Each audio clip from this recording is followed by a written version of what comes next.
So hi, this is Isaac for Pop Scoop. We are here in Norwich Waterfront, and I'm here with a very talented Ryan Keane. Hello. Hi, how are you doing? I'm good, thank you. All good. So we introduced, we spoke to you back in May on the day of your set at the Royal Albert Hall, where you were supporting Leona Lewis. And since then you've been gigging steadily and also brought out your debut album, That's right, Room yeah. for Light. Yeah. So how's that all been for you? Very busy. It's been good, yeah. It's been a sort of quite a full-on summer, I guess. But it's been really cool. The album's out over here in the UK now. It came out in September, and so that's hence the tour that I'm on at the moment. Yeah. And then lots more touring. I'm not quite sure the November plans yet. They're sort of coming in. There might be a support tour around Europe, but then I'm over in Ireland in December, and then out to Australia in January, and then out to more of Europe. So keeping busy touring the album now. Yeah, definitely. I mean, you've had 260 shows. I read somewhere that you'd done over the past 14 months. Yeah, that's right. Yeah. And it sounds like you're going to be pretty much stacking it up after this. Yeah. I've always sort of just done it the old school way, I guess, of building a fan base from getting out there and gigging. For me, that's just been a sort of, I guess it's just been a natural way that's sort of organically grown that way, and then, hopefully people spread the word a bit, and then more people are coming to the shows, and it sort of just slowly developed like that, I guess. Yeah. And I want to keep going that way. I like playing live, so. And then touring as well. Do you like the whole being on the road? And yeah, it's good. I mean, it's quite full on. We're trying to be healthier on this one. It's so easy to always stop in service stations, and then you're always sound checks and all this kind of stuff. Yeah, so we're trying to eat a little bit healthier. And I'm trying to fit in going for a run or doing some sort of training every now and then as well. But I love life on the road. It's good fun. But yeah, I was going to say that sort of having that stamina to keep going, you must need good fuel and good exercise. And yeah, definitely. So you find some time to run and exercise. Try to find time to. Yeah, it's probably better. More in my head, it's going a lot better than what it is really. But yeah, no, I do a bit of exercise to try and keep fit. And high points over the past few months? Is there any one single one that you'd point? Well, I mean the one when you interviewed me last, playing the Royal Albert Hall was quite a moment for me. That place is it's so prestigious, and it's such an incredible room to play in, and so many legends have played there. That was amazing. And I guess the album release itself that's a real milestone for me. It's been a long time coming. I've done some EPs and stuff first, so to have my album out now is cool. I'm pleased with that. Yeah, let's speak a bit about the album. It's got, and there's about half and half songs that you have already recorded on EPs. Yeah. But you reworked them for this, and how did that come about? Well, because it's the debut album and it's going to be promoted a bit more, and it's going to be released worldwide, I kind of want it to be a body of my work so far. Mm-hmm. So, but on the same time as doing that, I didn't want to give fans that have already sort of paid for my previous EPs and stuff. I wanted to sort of update those songs. So the ones that have been on previous EPs I either fully re-recorded, or otherwise I just reworked a bit. Maybe some of them it might have just been a new mix, other ones it was adding additional bits and pieces to those, or maybe redoing some vocals and stuff. Mm-hmm. And then otherwise it's songs I've been writing over the last sort of couple of years as well. Yeah. And then the album title? I mean, could you talk to us a bit more about that? Yeah. That's a lyric from one of the songs in there called Skin and Bones, which is a darker place, has more room for light. And that's kind of been my writing style for this album so far. The reason I started doing music was when I lost a friend a few years back. I mean, I've always been playing guitar and writing and doing stuff for other people. He died very suddenly, and that changed how I viewed the world, because he was young and fit. I wasn't used to, normally it's old people that die. I know that sounds stupid me saying it, but when that actually happens and someone young and a friend goes... He seems healthy. Right? Yeah, he was fit and strong and everything. It was very, very unexpected. And so it made me realise that, we've all got a number of days above us, and hopefully it's a lot, but you don't know. And before that, I was too shy to sing in public, and I decided to sort of find the silver lining from that, and that was for me to take the courage to have a go at doing music and go solo. And actually go out there and sing. I mean, first gig I did was a few years back to about 15 people in South London. Still haven't been quite as terrified as I was then, Really? but it's sort of it's built up from there, and that's kind of the whole thing of the album. A lot of the times when I've written songs, they might be quite darker or more difficult situations that I've been in about you know, love and life and loss and those kind of things, but I've always written with an optimistic sort of spin on it. Yeah. It's always, you know, looking for that kind of silver lining. So the title Room for Light kind of just felt appropriate Yeah, with it. I'm not a really negative of you. person, but I tend to write about harder situations, so it was that, I guess. Yeah, it's the essence, you know, of your music in that Yeah. way, that the lyrics are sometimes darker, but that the actual sound is sad sometimes, but also uplifting. You know, Yeah. you're trying to find the good, the light in dark, but that you can Exactly. you can only have light if there is dark. And I think it's sometimes harder to precisely, write yeah. songs about It's happy really things, hard isn't to write it? happy songs. It's really hard. I've got a couple that are sort of on the way. Some of the ones that sound the happiest have actually got the darkest lyrics on the album. I mean, yeah, Trouble and Old Scars, I think, are sort of some of the darker ones, but they sound happy, and that is often the way. I mean, I think if you write happy songs with happy, sorry, my alarm is beeping. Sorry about that. Yeah, if you write songs with really happy sounding lyrics and they're really happy sounding, it tends to sort of be maybe a bit too cheesy almost. Yeah. So I guess that's the compromise I found. I've made it sound happy and the lyrics a bit struggle. But I'm writing happier songs as well. I'm not a sad person. Not exclusively as that person. Well, no, you don't seem like that. Yeah. What was the first spark that got you going with music? I mean, you talked about, you know, the move towards solo, but back when you were younger. Yeah, I don't actually remember asking, but apparently my parents had told me I asked for a guitar on for my 8th birthday, and it's ever since then I started playing. I originally learned a bit of classical.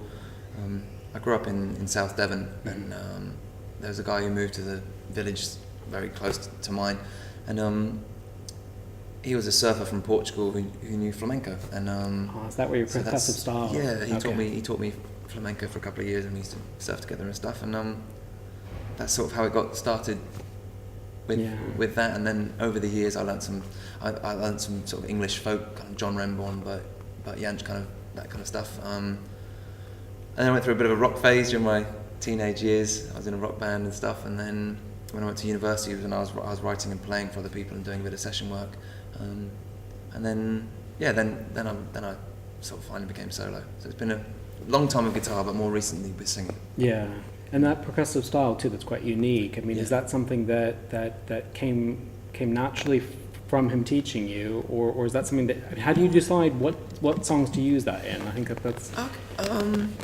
Well, there's elements of the percussive kind of style in flamenco that I'd already sort of picked up, I guess. But I came across a guitar player, a guy called Eric Roche. The late Eric Roche, he passed away a few years ago, but I discovered his music and was totally blown away. And then that led on to me finding musicians such as Newton Faulkner and Thomas Lieb and Jim Dufour and Andy McKee, and some of these just amazing guitarists. And I was really impressed with the way that they could get so much sound, you know, just out of one instrument rather than just, you know, strumming some chords. These guys were making it. You can almost get sort of 3 or 4 parts sometimes. You could be hitting a chord, maybe tapping a melody, and also tapping a beat, and that was really intriguing to me. And because I had a bit of that flamenco influence already, it started developing from there, really. In terms of writing, I don't really know how it comes. People ask me that. I don't really know how I write songs. I'm not formulaic when it comes to my own stuff. It's often I either get a phrase or a melody or an idea or a concept that I want to write about, or otherwise I'll be sat on the guitar playing around, and I might come up with a riff or something that I like. So it kind of depends. Some songs have got the more virtuoso guitar bits in it, and other songs are just I've tried to keep them much simpler, so it's just about the songwriting and about the lyrics. So it's a bit of a mix. Yeah, and the arrangements, you know, on your album too are lush and quite subtle. And I mean, is that something that you definitely wanted for your album? That you know, your voice comes out first and your guitar comes out first? Yeah, I mean, that's kind of how we tried to do it. Myself and the producer were very much about capturing the sort of the essence of the song in one performance. So every song, we always built it from one strong live performance. So either we're happy with my vocals or happy with both playing guitar being done at the same time.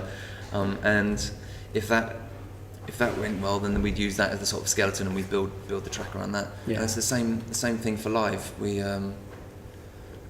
It's you know, I'm a singer-songwriter, and then it's trying to just fill it out and make a bit more dynamic variety, I guess, and add a bit more texture. Yeah. And you've toured and collaborated with Ed Sheeran and Newton Faulkner, Ben Howard as well. We haven't collabed together, but Ben's a friend of mine, and Yeah. we've done some gigs and stuff. Yeah.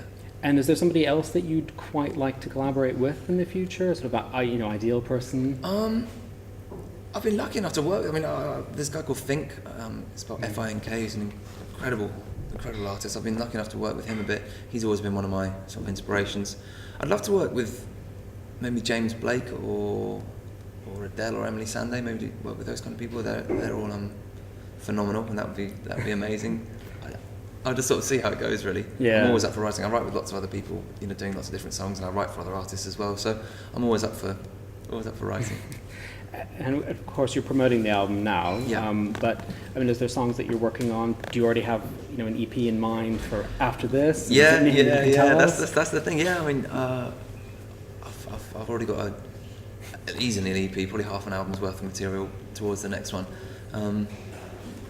But I'm inspired at the moment, so I wanted to keep writing and life on the road. I do get to see lots of things and that kind of stuff, and so this sort of fuel for the art, I guess. So I try and sometimes you do get a bit of writer's block, and when I'm feeling creative, I want to keep going with it. So yeah, I'm always writing. Yeah. And on the importance of social media for you, is that something that you focus on quite a bit? I try to.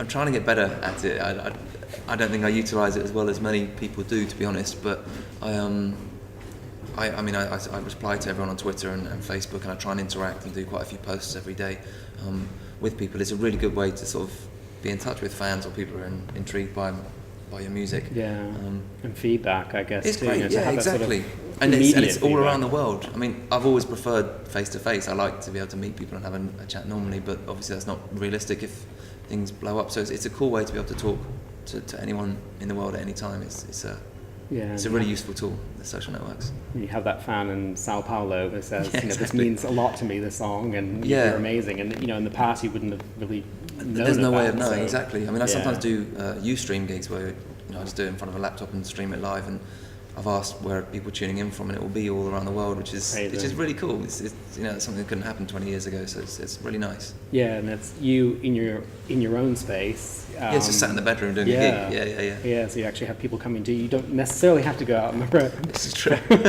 not quite as fun, I guess. It's a bit different. Yeah. And coming up, you said you've got gigging, and the next single from this album. Are you able to say, or is that still in the? It's still.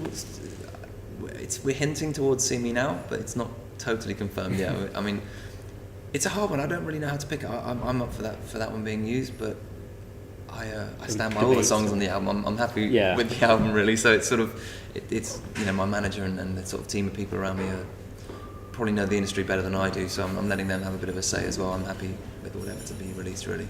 Yeah, and you've had Old Scars come out as the backing music for a national TV advert as well. Right? So that's a great exposure too. Cool. Yeah, that was really good. Yeah. Well, that's our main set of questions. Are you possibly game for just a few sort of fun questions for the fans too? Cool. Just a bit more about yourself and. What's your favorite color? Blue. Blue. Favorite animal? It's probably dogs. I love dogs. I do love dogs. Yeah. Yeah, I don't know. Probably. Yeah, I'd go with dogs. They're awesome. Yeah. Do you support a team or a sports star or a certain sport? No, I'm really into surfing. Yeah. I'm terrible at football, rugby, cricket, any sort of ball sport things. I tend to smash windows or hurt small children in parks. I'm the guy that kicks a football and hits the innocent child, and so I just avoid football and rugby at all costs. Yeah. Surfing. I used to be really into cycling. I used to be semi-professional at cycling, road racing when I was younger. And martial arts, I was into Wing Chun, the type of kung fu, for about 8 years. Less the sort of normal. Just trying to find the time now. Yeah. Favorite food or meal? I mean, you were talking about fast food on the road, but yeah, I love Italian food. Pretty much everything, to be honest. I'm not a fussy eater.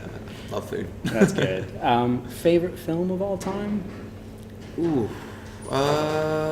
It's an easy Maybe question to Shawshank ask. Redemption, something like that. That was really cool. I've liked some of the more recent weird ones. Like Avatar, I thought was really cool. I don't know. Go with that. Yeah, that's good.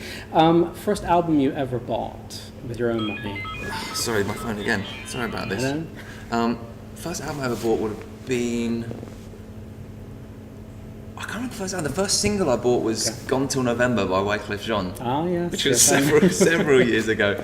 Do you still hear that at all? Do you still listen to that? No, that's gone It's now. interesting how far back it goes in Yeah, the I mean collection. that was.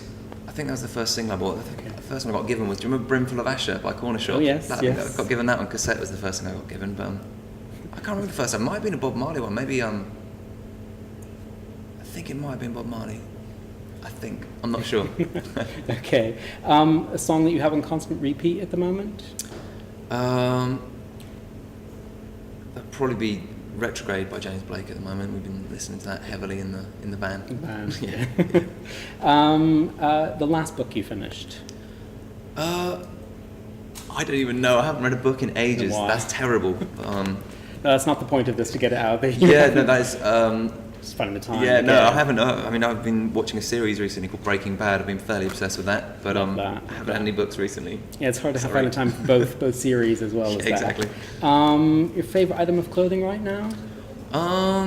Favorite item of clothing? I don't know. This jacket's quite nice. Pretty into that? Probably Okay. this. Which celebrity, if you did meet them, do you think you might turn into a sort of fangirl about yourself? I've always thought Will Smith is incredible. Both as a brilliant actor and he's a funny comedian, but when you hear him speak, he's really inspirational. A lot of actors, Jim Carrey as well. Their philosophies and stuff are really interesting. Yeah. It's a possibility. I think one of those guys, Jim Carrey or Will Smith, probably. Okay. First poster you put on your wall as a teen or preteen? Jimi Hendrix, I think it was. That makes sense. Yeah. And your essential can't live without gadget? Can't live without gadget. My phone. It's got to be the iPhone. On Don't that put all. that anywhere. Yeah. Well, that's been going off That's in the what interview. we've Sorry heard about that. Yeah. And finally, your favourite journey? Favorite journey. I like going back home, back down to Devon.